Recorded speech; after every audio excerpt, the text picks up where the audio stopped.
Ti piacerebbe vivere in un'isola remota, lontana da tutto e da tutti? Immagina di prendere la tua valigia e abbandonare tutto ciò che conosci per trasferirti in un villaggio di soli 2400 abitanti, posizionato vicino al Polo Nord su una terra che vede come principali abitanti gli imponenti orsi polari. Un sogno o un incubo?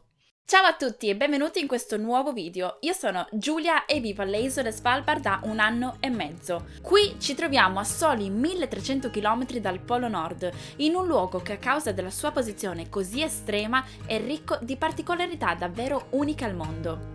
Il freddo pungente fino a oltre meno 40 gradi, i ghiacciai che dominano il paesaggio, il vento che sferza incessantemente ed infine il buio persistente durante i mesi invernali sono solo alcune delle sfide che affrontiamo qui. Ma la peculiarità più sorprendente? La mancanza di strade. In tutta l'isola ci sono soltanto 40 km di strade, quindi ci si può spostare in macchina all'interno del villaggio, ma al di fuori bisogna usare la motoslitta, gli sci oppure semplicemente camminare, chiaramente sempre armati di fucile. Una delle domande che mi viene rivolta più spesso è: ma come fai a vivere in un luogo del genere? Non ti manca casa? Che cosa ci trovi di bello? È vero, vivere alle Svalbard non è semplice. Potrebbe essere facile adattarsi per un breve periodo, ma sul lungo termine diventa difficile radicarsi e crearsi un futuro in un luogo come questo, dove le sfide quotidiane sono tante e la vita è ben lontana dal concetto tradizionale di normalità che conosciamo noi. Ma quindi come faccio ad affrontare queste sfide? In questo video voglio condividere con voi anche i lati più negativi di questa esperienza. Nei video precedenti ho principalmente mostrato la bellezza mozzafiato delle Svalbard e vi ho fatto vedere i lati positivi di questa esperienza, ovvero scoprire i propri limiti, trovare la forza di resistere e adattarsi ai cambiamenti più estremi.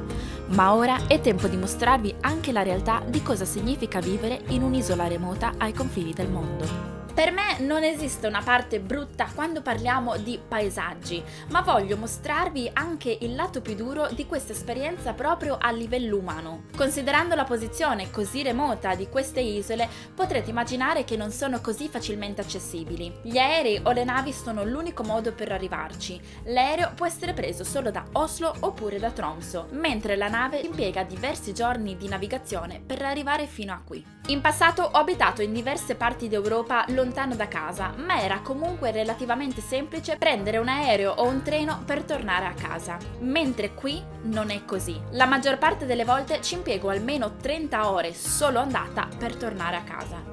Quindi la sensazione di confinamento, di essere limitati entro dei confini invisibili, qui può diventare estremamente reale e tangibile. Quindi, per affrontare questa situazione, ho deciso di trovare una soluzione e ho preso un motorino da usare durante i mesi estivi.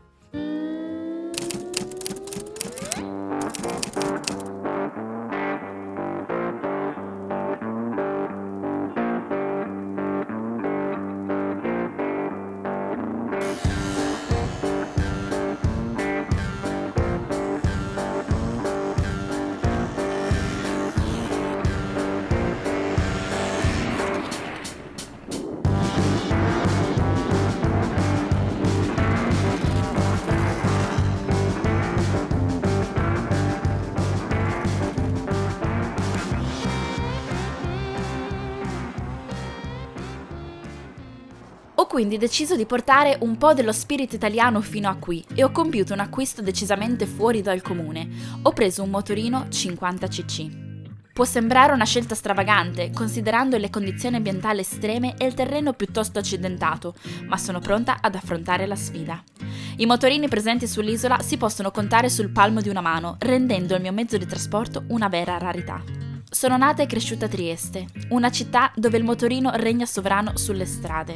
Fin da giovane ho trascorso le mie giornate tra le viuzze pittoresche e i lungomari affacciati sul mare Adriatico, con il motorino come mio fidato compagno di avventure. Ma quando ho preso la decisione di trasferirmi alle Svalbard, ho dovuto adattarmi a un nuovo clima invernale e a un diverso mezzo di trasporto, la motoslitta.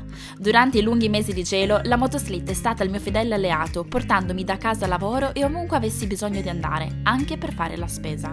Ma ora, con l'arrivo della primavera e il disgelo della neve, il paesaggio cambia completamente e le temperature iniziano a salire. Quindi non ho potuto fare a meno di portare con me una parte del mio passato.